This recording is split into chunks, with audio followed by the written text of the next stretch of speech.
열 나흘째 되던 날 밤에 우리가 아드리아 바다에서 이리저리 쫓겨가다가 자정쯤 되어 사공들이 어느 육지에 가까워지는 줄을 짐작하고 물을 재어보니 20길이 되고 조금 가다가 다시 재니 15길이라 암초에 걸릴까 하여 고물로 단 넷을 내리고 날이 새기를 고대하니라. 사공들이 도망하고자 하여 이물에서 닻을 내리는 채 하고 거룻배를 바다에 내려놓거늘 바울이 백부장과 군인들에게 이르되 이 사람들이 배에 있지 아니하면 너희가 구원을 얻지 못하리라 하니 이에 군인들이 거룻줄을 끊어 떼어 버리니라.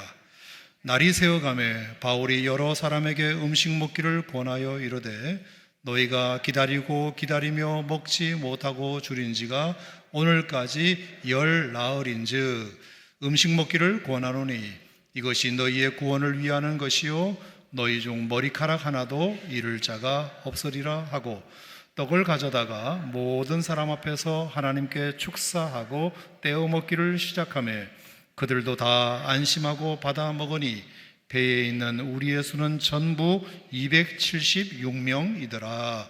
배부르게 먹고 밀을 바다에 버려 배를 가볍게 하였더니 날이 새매 어느 땅인지 알지 못하나 경사진 해안으로 된 항만이 눈에 띄거늘 배를 거기에 들여다 댈 수 있는가 의논한 후 닻을 끊어 바다에 버리는 동시에 키를 풀어 늦추고 돛을 달고 바람에 맞추어 해안을 향하여 들어가다가 두 물이 합하여 흐르는 곳을 만나 배를 걸매 이물은 부딪혀 움직일 수 없이 붙고 고물은 큰 물결에 깨어져 가니 군인들은 죄수가 헤엄쳐서 도망할까 하여 그들을 죽이는 것이 좋다 하였으나 백부장이 바울을 구원하려 하여 그들의 뜻을 막고 헤엄칠 줄 아는 사람들을 명하여 물에 뛰어내려 먼저 육지에 나가게 하고 그 남은 사람들은 널조각 혹은 배 물건에 의지하여 나가게 하니 마침내 사람들이 다 상륙하여 구조되니라.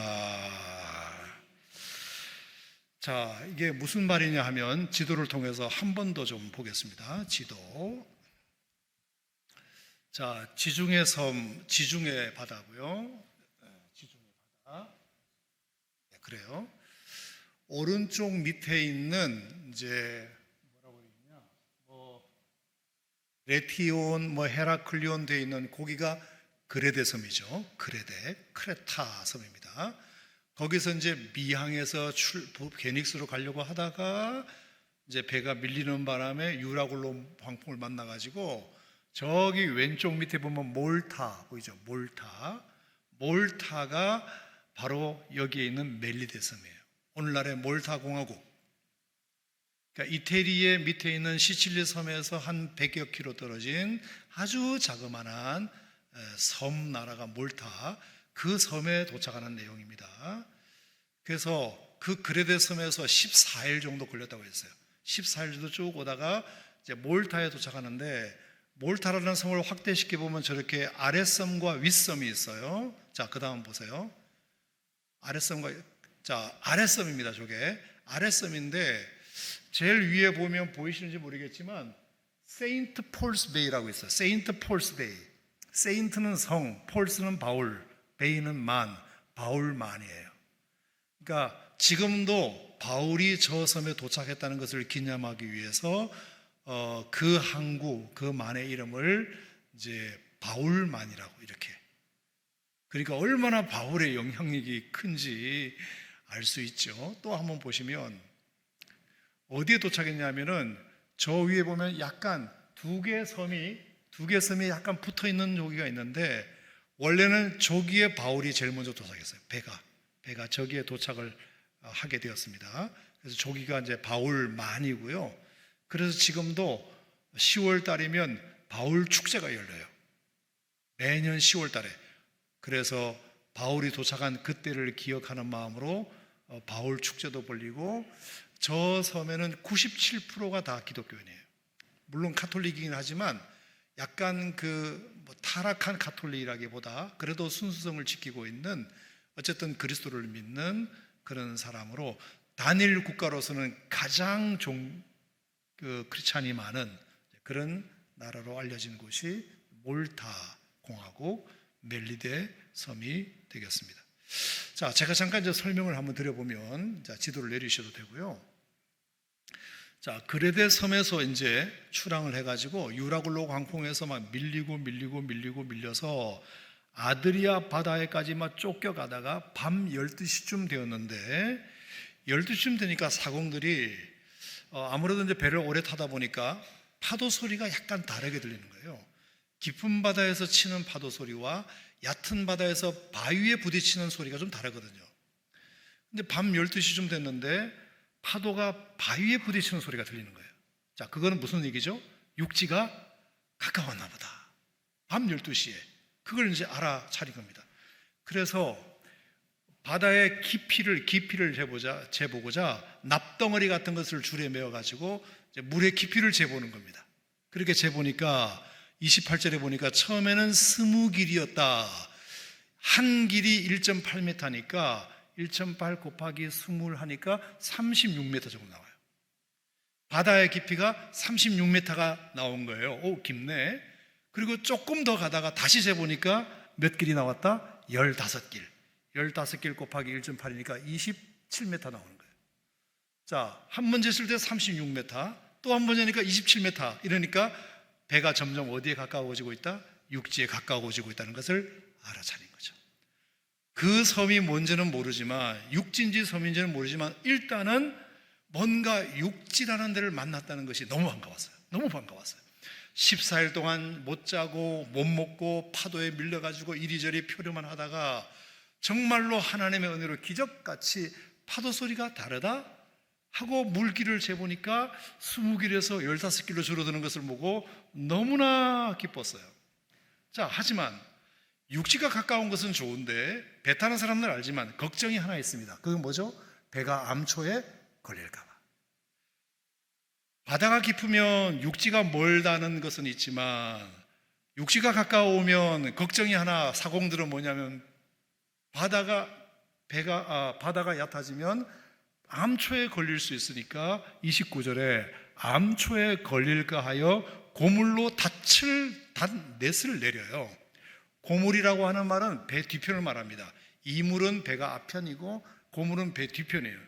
배 뒤에다가 닷 있죠. 이렇게 생긴 닷을 4개를 박습니다.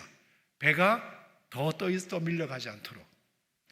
떠밀려가지 않기 위해서 일단은 지금 자정이기 때문에 아무것도 안 보이기 때문에 도대체 여기가 방향이 어딘지를 모르니까 일단은 닻을 박아놓고 날이 새기를 기다리는 거죠. 내일 아침에 우리가 이 닻을 걷어서 갈지 말지를 결정하자. 그래서 닻을 내리고 날이 새기를 고대하니라가 29절이에요. 근데 30절에 보니까 사공들이 그 날이 새기 전에 도망을 가려고 해요. 사공은 뭐죠? 배의 선원들이잖아요. 배를 지키고 배를 운행하고 하는 배에서 일하는 직원들인데 사공들이 도망을 가려고 그래요. 사공들이 육지가 가까운 것을 알았나 봐. 그래서 이물에서 닻을 내리는 채 하고 고물에는 닷넷을 4개를 박아놨는데 배 앞쪽에도 닻을 내리는 채 하고 닻을 내린 게 아니라 거룻배를 내렸다고 되어 있어요. 거룻배라고 하는 것은 큰 배에 딸려있는 조그마한 보트 같은 거.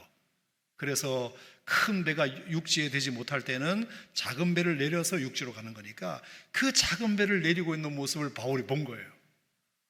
저 친구들 우리 두고 도망가려고 그러네. 그래서 31절에 바울이 백부장과 군인들에게 이르되 이 사람들이 배에 있지 아니하면 너희가 구원을 얻지 못할 거니까 저 사람들 거룻배로 내리지 못하게 해라. 바울이 그렇게 말했어요. 그랬더니 32절에 군인들이 거룻줄을 끊어버려 버렸어요. 그 내린 보트를 아예 줄을 끊어버렸어요. 못 가게.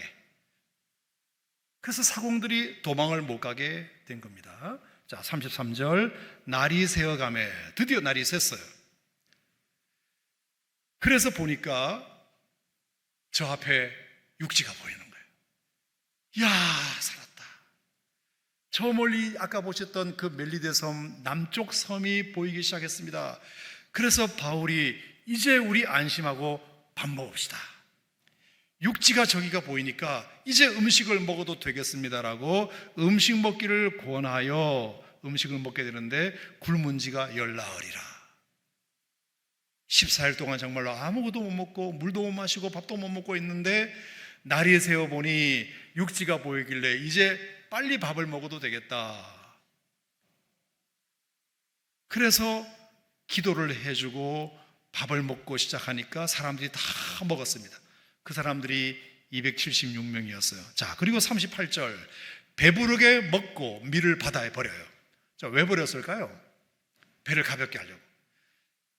이미 모든 기구들은 다 일찌감치 배를 버렸고 이제 남아있는 것은 식량이 있는데 식량도 이제 한 번 다 먹어버렸으니까 나머지는 쌓아둘 필요가 없다. 왜? 육지가 바로 저기니까. 하지만 괜히 이것을 쌓아두었다가 배가 무거워서 암초에 걸리면 큰일 나니까 일단은 배는 채웠으니까 나머지 음식은 다 버립시다. 어차피 우리는 육지에 들어갈 거니까. 그래서 이제 조심조심 닻을 끊고 돛을 달고 바람에 맞추어서 해안을 향하여 조심 들어가는데 이물이 부딪힌 거예요. 배 앞부분이 딱 부딪혀버린 겁니다.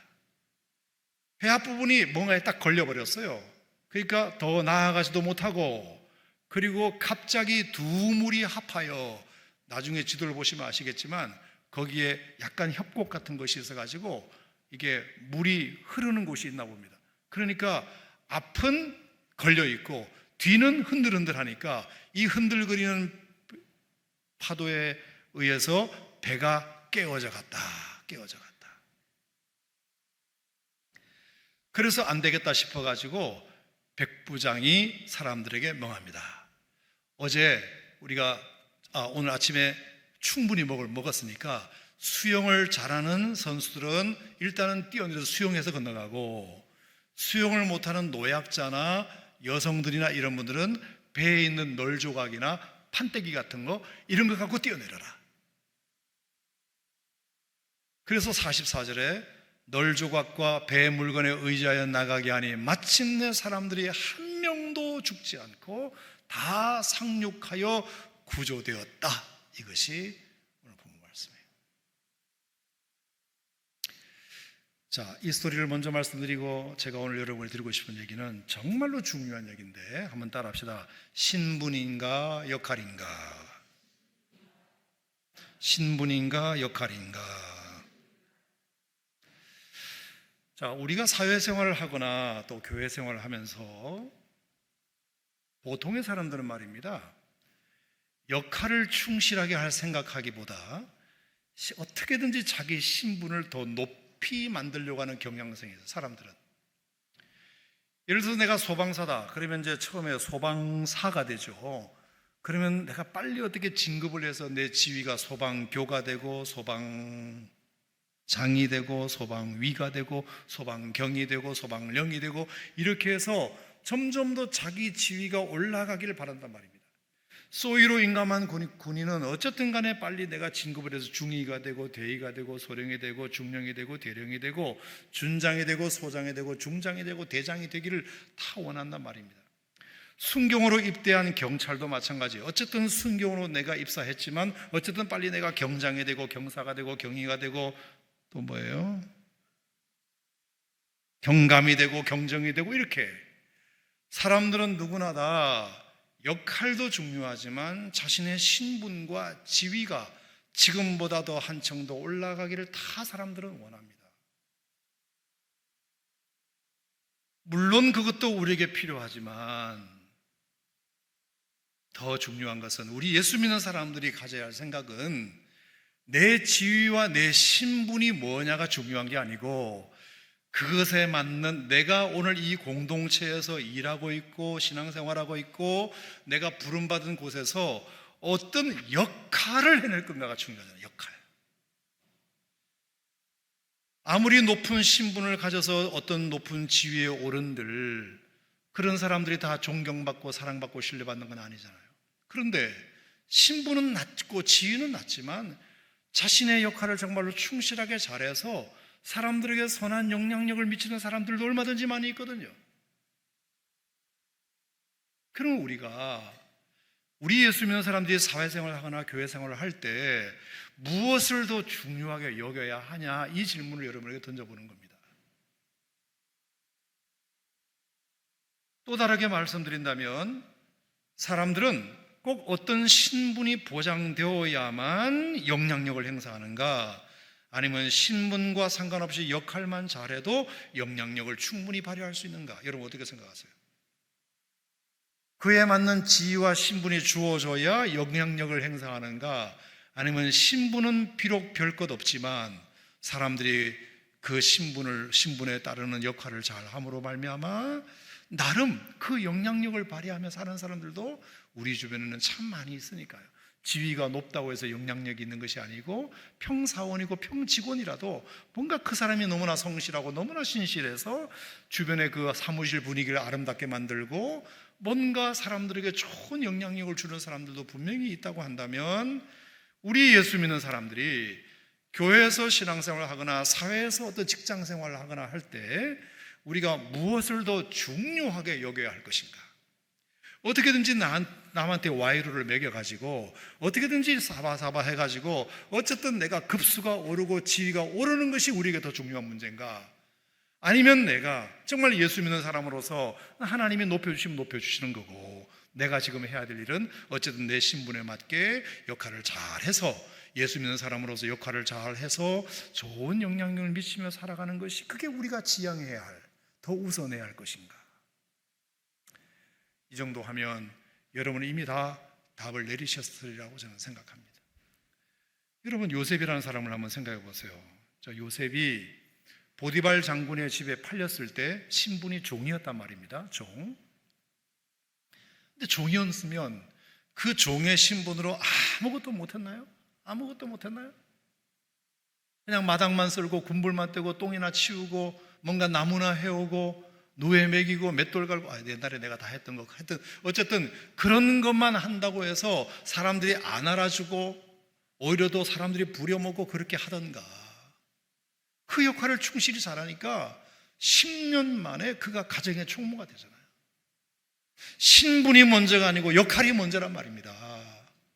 내가 어떻게 그것을 사명을 감당하느냐가 중요하지, 그것에 걸맞는 신분을 먼저 달라고 하지 마라, 이 얘기입니다. 여러분, 보디발 장군 아내의 유혹에 의해서 어쨌든 그런 사건으로 그가 죄수가 됩니다. 여러분, 죄수가 무슨 영향력이 있겠어요? 죄수의 신분이 뭘 할 수 있겠습니까? 하지만 그는 죄수였지만 최선을 다해서 그 감옥의 일을 돌봄으로 말미암아 그가 간수장이 되고, 술 맡은 관원과 떡 굽는 관원이 거기에 들어왔을 때 그의 꿈을 해석해 줌으로 말미암아 나중에 결국 그 술 맡은 관원이 2년 만에 요셉이라는 사람을 떠올려서 총리가 되는, 우리는 이런 스토리를 너무나 잘 알고 있습니다. 여러분, 다니엘서 보면 느부갓네살 왕이 금신상을 만들어 놓고 절을 하라, 절하지 않으면 누구든지 지위고하를 막론하고 풀무불에 다 집어넣을 것이다. 자, 그랬을 때 사드락과 메삭과 아벳느고가 자신의 신앙 양심상 그렇게 할 수 없다고 고개를 빳빳하게 들고 있었을 때 너무나 괘씸해서 풀무불에 던져졌지만 하나님께서 그 풀무불에 던져진 세 친구를 보호함으로 말미암아 느부갓네살 왕의 입에서 하나님을 찬양하는 입술로 고백하게 만든 것을 여러분 잘 아시잖아요. 다니엘이 사자굴에 던져지지만, 다니엘이 포로로 잡혀갔지만 그가 포로였기 때문에, 포로라는 신분 때문에 할 일을 못했다? 저는 그렇게 생각하지 않아요. 신분 때문에 역할을 못하는 게 아니라 역할을 할 마음이 없으니까 못하는 거예요. 다윗도 마찬가지입니다. 다윗이 10년 동안 사울의 미움을 받아서 쫓겨다녔습니다. 10년 동안 도망다녔습니다. 10년 동안 도망다니는데 도망다니는 그 다윗에게 600명이 붙습니다. 신하들이. 처음에는 아둘람 굴에서 400명이 붙고 200명은 그일라에서 붙고, 그일라 백성들이 붙고, 도망다니는 죄수에게 600명이 따르는 일이 벌어져요. 신분이 장군이어서가 아니라, 신분이 훌륭해서가 아니라 그의 역할이 너무 멋지기 때문에 그 역할에 동조하는 사람들이 600명이나 따르더라.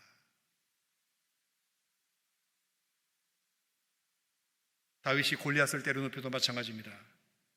다윗의 형들은 진짜 그 골리앗과 블레셋과 싸우기 위해서 나간 군사들이었고, 다윗은 형에게 심부름 간 사람이었습니다. 민간인이었습니다. 군인의 신분이 하나도 없었습니다. 군복도 없었습니다. 군복을 입으라 그래도 입지 않았습니다. 하지만 골리앗을 때려 눕힌 사람은 누구죠? 다윗이에요. 그에게 계급장을 달아줘서 그것을 한 게 아닙니다. 그에게 멋진 군복을 입혔기 때문에 싸움을 잘한 게 아니에요. 군복을 입은 수많은 사람들이 그 문제를 하나도 해결하지 못하고 있었는데, 군복도 안 입고 군인도 아닌 그냥 그저 전쟁터에 심부름 온 다윗이 결국 골리앗을 물리칩니다. 신분이 중요하지 않다. 하나님이 오늘 나를 이곳에 보내신 이유가 뭐고 그 이유를 알고 그것에 대한 역할을 잘하는 것이 선한 영향력을 미치는 정말 좋은 길이다. 따라서 신분이 아니고 역할이다. 여러분, 영향력은 역할에서 나오는 것입니다. 자, 오늘 본문도 보면 바울이 지금 죄수 호송턴을 타고 가고 있는데요, 바울의 신분은 뭐죠? 죄수예요. 정확하게 말하면 미결수예요. 미결수. 재판을 아직 받지 않은 미결수, 하지만 죄수입니다. 275명의 다른 사람들과 함께 배를 타고 가고 있는데 죄수의 말발이 그게 먹히겠습니까? 신분이 죄수인데. 그러니까 겨울로 접어드는 시기인 것을 바울은 뻔히 알고 있었기 때문에 지금 이 시기에 지중해를 항해한다는 것은 상당히 위험하다. 하지만 그 말을 들어주는 사람이 누가 있어야지. 그래서 정말 고생을 많이 하잖아요. 그래서 억지로 해서 미항이라는 곳에 도착했어요. 바울 생각에는 절대로 여기서 배를 한 발짝도 움직이면 안 되고, 미항이 비록 작은 항구이긴 하지만 여기서 움직이다가는 큰일 나니까 우리 겨울을 여기서 납시다 라고 바울이 제안을 해본들, 백부장은 선장과 선주의 말을 더 믿어버려요. 그 쓸데없는 소리 하지 말고 우리는 베닉스로 가야 되겠다. 죄수의 신분이다 보니까 말빨이 서질 않아요. 죄수인 주제에 라고 그냥 치부해버려요. 그래서 결국은 유라굴로 왕국을 만나잖아요. 엄청난 풍랑을 만나요. 그렇게 사람들이 276명 승선 인원 중에서 바울의 말은 정말 뭐같이 여겼던 사람들이 어떻게 바뀌는지를 여러분 한번 보시라고요. 어떻게 바뀌는지. 자, 27장 30절 한번 보겠습니다. 27장 30절. 자, 아까 다 설명드렸는데, 사공들이 이제 배가 육지와 가까웠다는 것을 알고 사공들이 도망을 가려고 그래요. 세월호 생각나죠? 다른 사람을 먼저 내리고 사공들은 끝까지 남아야 되는데 사공들 자기들이 먼저 도망을 하려고 그래요. 하여간 문제예요. 어쨌든 사공들이 도망하고자 하여 이물에서 닻을 내리는 채하고 거룻배를 바다에 내려오는 것을 바울이 봤어요. 그래서 바울이 백부장하고 군인들에게 말해요. 이 사람들이 배에 있어야 합니다. 이 사람들이 배에서 내리게 하면 안 됩니다. 그러면 우리가 구원을 받지 못합니다. 이렇게 말했을 때 32절에 군인들이 바울의 말을 듣고 거룻줄을 끊어 떼어버리니라.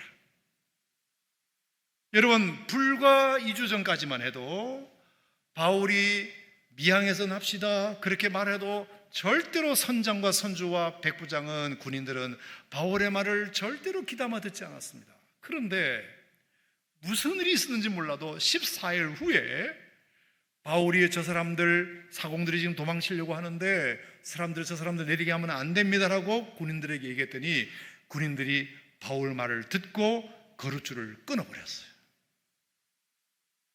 그뿐 아닙니까? 자, 34절에 보면 음식 먹기를 권하노니, 33절에 보면 바울이 여러 사람들에게 음식 먹기를 권합니다. 자, 우리 음식 먹읍시다. 밥 먹읍시다. 사람들이 밥을 먹을 생각을 안 해요. 그랬더니 34절에 음식 먹기를 권하노니 이것이 너희의 구원을 위하는 것이요 너희 중에 머리카락 하나도 잃을 자가 없으리라 하고, 떡을 가져다가 모든 사람 앞에서 하나님께 축사하고, 그 떡을 갖다가 바울이 먼저 시범을 보여요. 그러면서 하나님께 기도합니다. 하나님 감사합니다. 지난 14일 동안 유라굴로 광풍을 만나서 우리가 그레데서 미항을 출발한 이후에 14일 동안 잠도 못 자고 밥도 못 먹고 너무나 고생을 했지만 그래도 우리 중에 한 명도 다치거나 죽지 않고 살아있게 하시니 감사합니다. 그리고 지난 밤 자정에 뭔가 파도 소리가 이상해서 물길을 재어보니까 처음에는 20길, 그 다음에는 15길. 아침에 일어나서 보니까 육지가 앞에 보여. 하나님 저희들에게 육지를 보여주셔서 감사합니다. 이제 음식을 먹겠으니 음식 잘 먹고 남은 힘 다하여 수영을 잘해서 저 섬에 잘 나갈 수 있도록 도와주시옵소서. 그렇게 기도했겠죠. 그랬더니 36절에 그들도 다 안심하고 받아 먹으니 할렐루야. 누구의 말을 들었다? 바울의 말을 들었다. 죄수의 말을 사람들이 듣고 먹으란다고 먹고 끊으란다고 끊고 이렇게 바울의 말빨이 276명 앞에서 서기 시작했다. 38절 배부르게 먹고 밀을 바다에 버려 배를 가볍게 하였다. 자, 밀을 바다에 버리라는 것도 틀림없이 바울이 말했을 겁니다. 그러면 분명히 누군가 반대했을 거예요. 왜 음식을 버리냐? 또 어떻게 될지 모르는데 하지만 바울의 말을 듣고 밀을 바다에 버려요. 42절에 보면 참 재밌는 말씀이 나옵니다. 42절에 군인들은 죄수가 헤엄쳐서 도망할까 하여, 자, 여기서 말하는 죄수는 사형수이기 때문에 분명히 헤엄쳐서 도망을 갈 거라고 생각하고 그들을 도망치지 못하게 죽입시다 라고 이제 백부장에게 요청을 하는 겁니다. 그랬더니 43절에 놀라운 고백이었어요. 자, 백부장이 바울을 구원하려 하여 그들의 뜻을 막고, 죄수를 다 죽이자고 하면 바울도 죽여야 된다는 소리니까 바울을 살리기 위해서 백부장이 그건 안 되라고 바울이 군인들의 뜻을 막아서는 모습입니다. 바울이 이 배에 필요하다 안 필요하다? 너무 필요한 분이시다. 이분은 단순한 죄수가 아니다. 어쩌면 이분 때문에, 이분의 말을 듣지 않았기 때문에 우리가 고생을 했고, 이분이 하나님 말씀을 듣는 것을 우리에게 전했기 때문에 우리가 지금 살아있을 수도 있다. 그럼 우리가 끝까지 이분의 말씀을 들어야 우리가 무사히 저 섬에 도착하게 될 것이다. 실제로 그래서 22절에 보면 이런 말씀이 있어요. 자, 22절에 보시면 자, 왔다 갔다 하지만 22절에 내가 너희를 권하노니 이제는 안심하라. 너희 중에 아무도 생명에는 아무런 손상이 없겠고 오직 배뿐이리라. 자, 생명에는 손상이 없고 배만 깨지게 될 것이다. 이렇게 말했어요. 바울의 예언이에요. 근데 어떻게 됐죠? 생명은 아무도 손상 안 하고 배만 뒤가 깨졌어요. 사람들은 죄수를 죽이려고 했어요. 도망치는 사람을 죽이려고 했습니다. 하지만 아무도 죽지 않았습니다. 사람들은 배를 살려보려고 애를 썼습니다. 하지만 배는 깨졌습니다. 사람들의 노력대로 된 것이 아니라 바울의 말대로 다 되었어요. 배는 깨지고 사람은 살고 하나님께서 말씀하신 대로 그대로 다 이루어지는 은혜가 사도행 27장에서 일어나게 됐다. 자, 오늘의 결론은 신분인가 역할인가?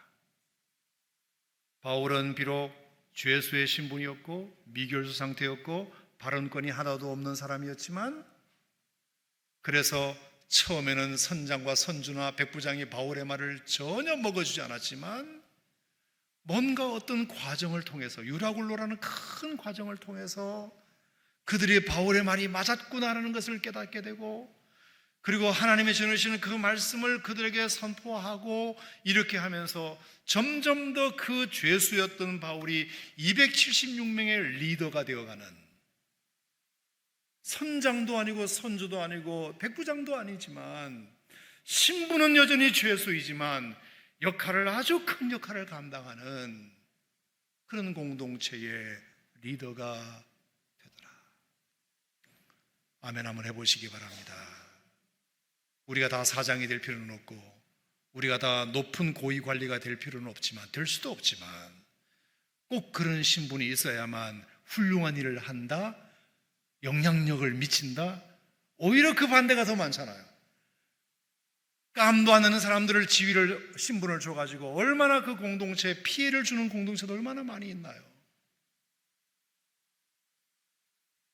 차라리 우리에게 그런 신분이 없어도 바울과 같은 이런 사람들이 그 공동체에 있으면 사람을 살려내고 구원해내고 주님의 복음을 증거하는 정말로 좋은 공동체가 될 수 있다고 저는 믿는데, 동의하시면 아멘 하시기 바랍니다. 자, 그러면 어떤 사람에게 그런 신분과 관계없는 영향력을 하나님이 주시는가? 오늘 저는 이 말씀을 통해서 두 가지를 여러분에게 나누고 기도하려고 합니다. 첫째는, 바울은 하나님의 말씀을 자신에게 주신 음성으로 늘 듣는 사람이었어요. 하나님의 말씀이 늘 자신에게 주시는 음성으로 들었던 사람이에요. 자, 그러니까 사도행전 23장 11절에도 보면 바울에게 주님이 그렇게 말씀하셨잖아요. 네가 예루살렘에서도 네가 나를 증언한 것처럼 로마에서도 네가 나를 증언하게 될 것이다. 하나님께서 바울에게 너가 로마에도 가게 될 것이라는 것을 말씀하셨습니다. 그 말씀을 바울은 믿어버렸습니다. 예루살렘에 내가 목숨을 내놓고 내가 나의 사명, 나의 달려갈 길과 주 예수께 받은 사명, 하나님의 은혜의 복음을 증거하는 일을 마치려 하면은 나의 생명을 조금도 귀한 것으로 여기지 아니하노라, 이렇게 일사각오를 하고 그가 예루살렘에 갔지만 하나님은 예루살렘이 끝이 아니라고 말씀하시고 너는 예루살렘이 끝이 아니라 로마로 가게 될 거야 라고 바울에게 환상 가운데 말씀해 주신 그 음성을 자신에게 주신 약속으로 받았어요. 그리고 그 말씀을 붙들었어요. 그뿐입니까? 27장 22절부터 26절까지 보면 하나님께서 그 유라굴로 광풍 가운데서 하나님이 바울에게 해주신 말씀이 거기에 기록되어 있습니다. 이제는 안심하라. 너희 중에 아무도 생명에는 손상이 없겠고 오직 배뿐이리라. 내가 속한 바 내가 섬기는 하나님의 사자가 어젯밤에 내 곁에 서서 말하되 바울아 두려워하지 말라. 네가 가이사 앞에 서야 하겠고 하나님께서 너와 함께 항해하는 자를 다 너에게 주셨다 하였으니 그러므로 여러분이여 25절에 안심하십시오. 나는 내게 말씀하신 그대로 되리라고 하나님을 믿노라. 하나님이 나에게 주신 그 음성을 약속으로 믿는 사람에게 그런 리더의 자격을 저는 주는 것이라고 생각합니다. 오늘도 제가 어떤 교육자랑 그런 대화를 나누었는데, 우리가 무슨 사역지를 옮기거나 어떤 새로운 직분을 맡거나 그런 새로운 직임을 맡을 때 그 직임을 정말 하나님께서 내게 주신 직분이라고 생각하고 그 일을 능력 있게 정말로 영향 있게 잘 감당하려면 반드시 하나님의 사람들은 해야 될 선행 조건이 있다. 그게 뭐냐? 하나님의 말씀을 받는 거다. 예를 들어서 내가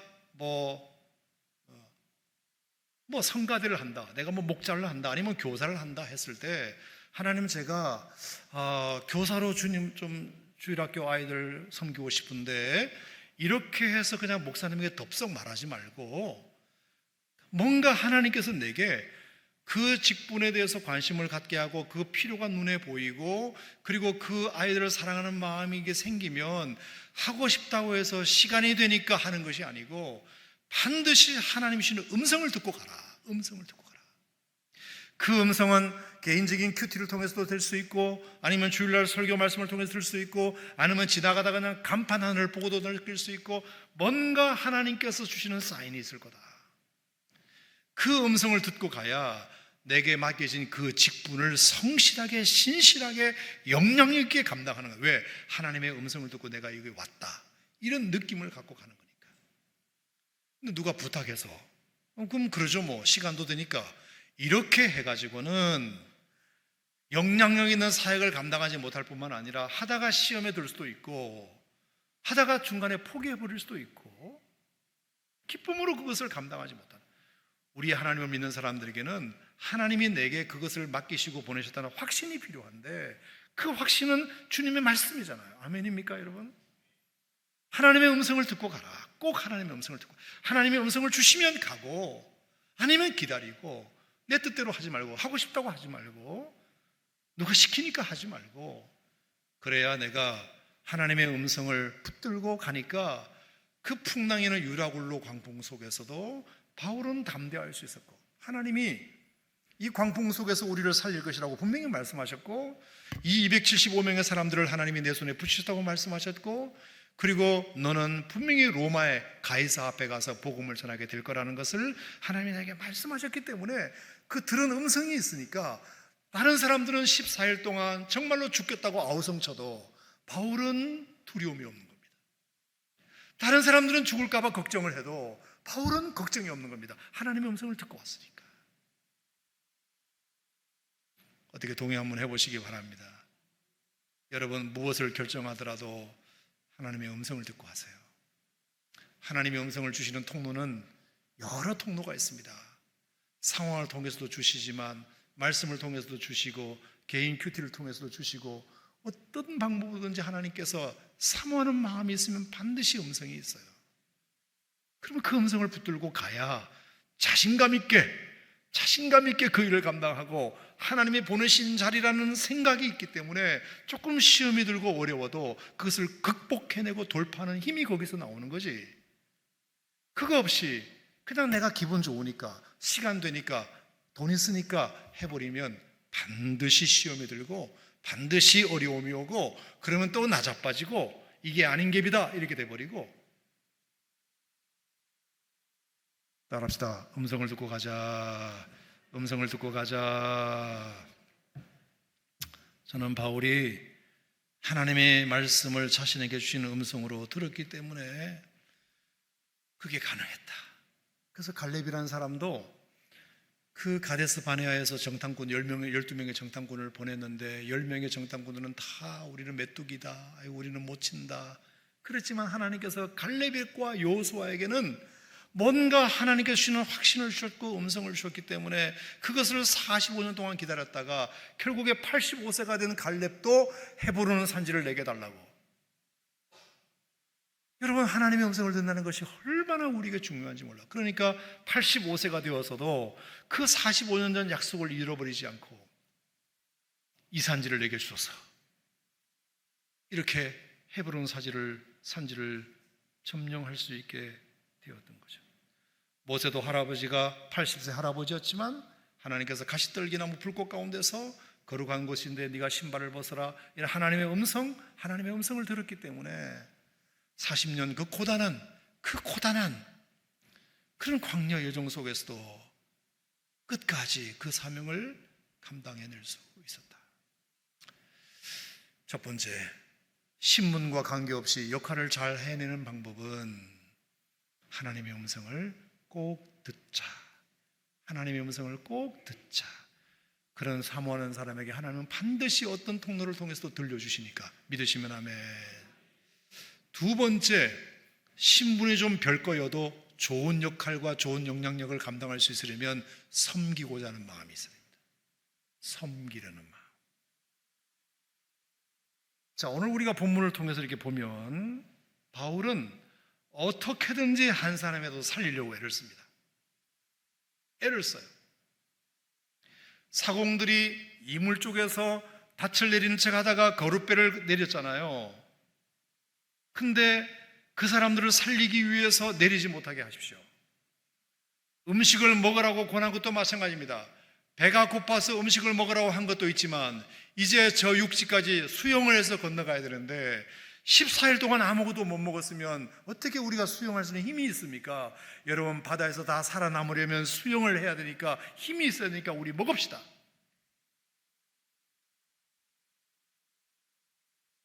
어떻게든지 276명을 살려보려고 애쓰는 그 모습, 하나님이 내게 맡겨주신 275명, 자신의 부하들도 아니고 자기 직원도 아니고 자기 교인도 아니지만 하나님이 어쨌든 한 배를 타게 한 이상 하나님이 이 사람들을 나에게 맡기셨다고 하나님 말씀하셨으니 내가 할 수 있는 것을 최선을 다해서 그들을 섬기고자 하는 마음이 있을 때 하나님께서 그 바울을 통해서 그들을 살려낼 수 있는 역할을 바울을 통해서 하게 하시더라. 여러분, 이것은 얼마나 중요한지 몰라요.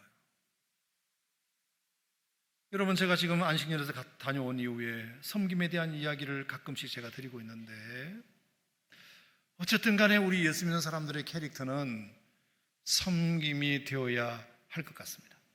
마가복음 10장 45절에도 예수님께서 이 땅에 오신 목적이 내가 섬김을 받기 위해서가 아니라 섬기려 하고 심지어 자기 목숨을 많은 사람의 대성물로 주기 위해서 내가 왔다.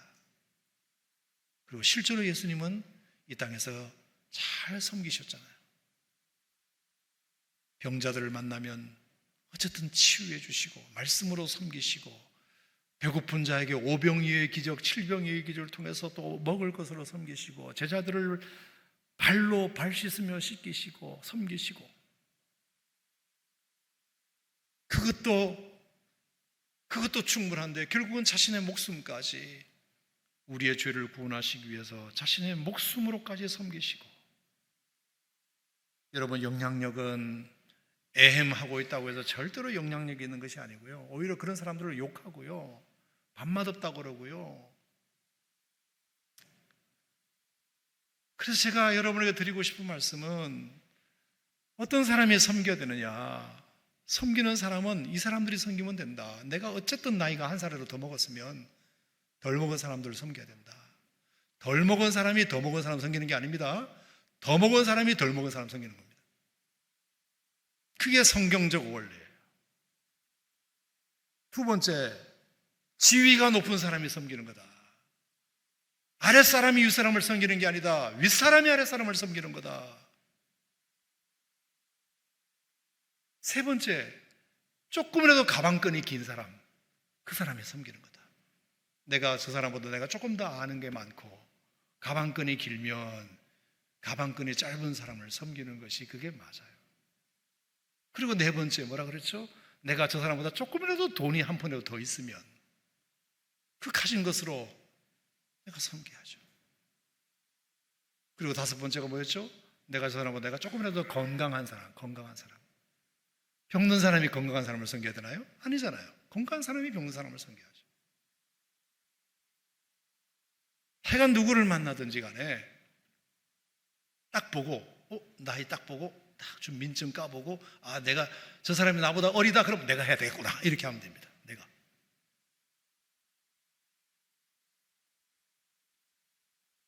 그것도 아니면 제가 세 가지를 더 부가적으로 말씀드렸어요. 첫 번째, 내 필요보다 남의 필요가 보이면, 내가 해줘야 되겠다.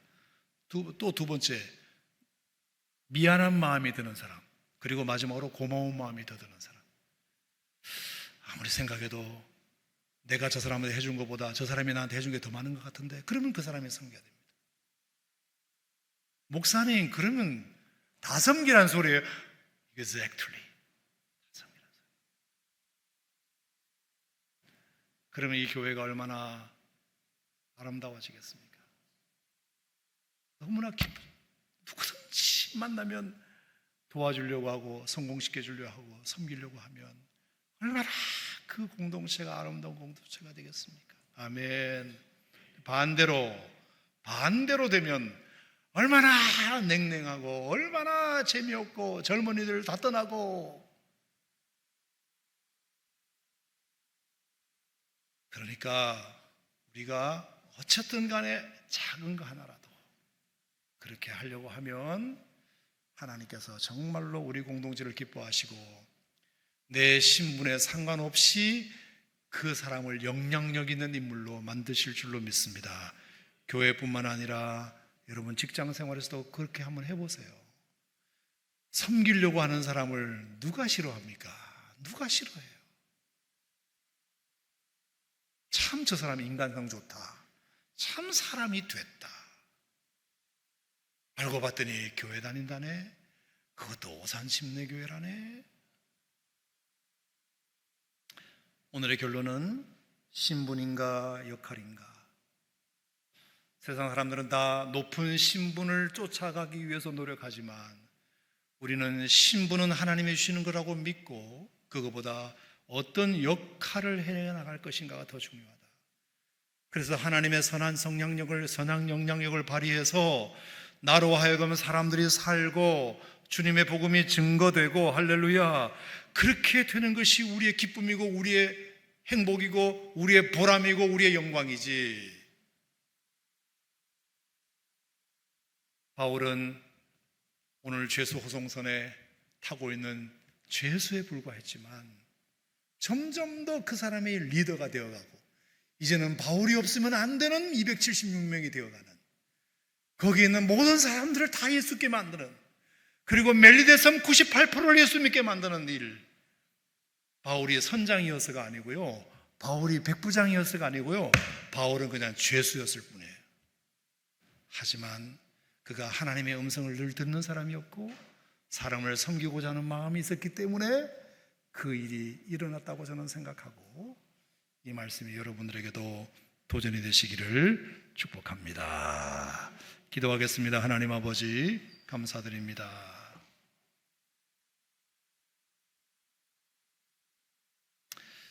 우리가 이 땅에 살면서 높은 지위와 고귀한 신분을 갖는 것도 참 중요하나 그보다 더 중요한 것이 있다는 것을 오늘 깨달았습니다. 그것은 역할이고 영향력이다. 어떤 역할을 하고 어떤 영향력을 보이느냐가 신분과 지위보다 더 중요하다. 바울은 죄수의 신분에 불과했지만 그가 점점 더 리더가 되어가는 모습, 그 275명을 다 구원하고 멜리데 섬을 다 구원하는 영향력 있는 분이 된 것은 그의 신분 때문이 아니라 그의 역할 때문이었습니다. 늘 하나님의 음성에 귀 기울일 줄 알고 사람들을 섬기고자 하는 마음이 있는 사람에게 하나님은 그 역할과 그 영향력을 허락하실 줄로 믿습니다. 주여, 우리 모두가 다 이 믿음과 이 생각을 가지고 역할을 잘 감당하고 영향력 있는 인물이 되어서 나를 통해서 공동체가 살고, 나를 통해서 죽을 사람이 살고, 나를 통해서 누워있는 사람이 일어나고, 나를 통해서 어둠에 있는 사람이 빛 가운데로 나오고, 나를 통해서 불신자가 예수 믿는 놀라운 영향력 있는 그리스도인이 될 수 있도록 도와주시옵소서. 이것이 우리 교회에서도 우리의 직장에서도 실천되게 해 주시옵소서. 예수님 이름으로 기도드립니다.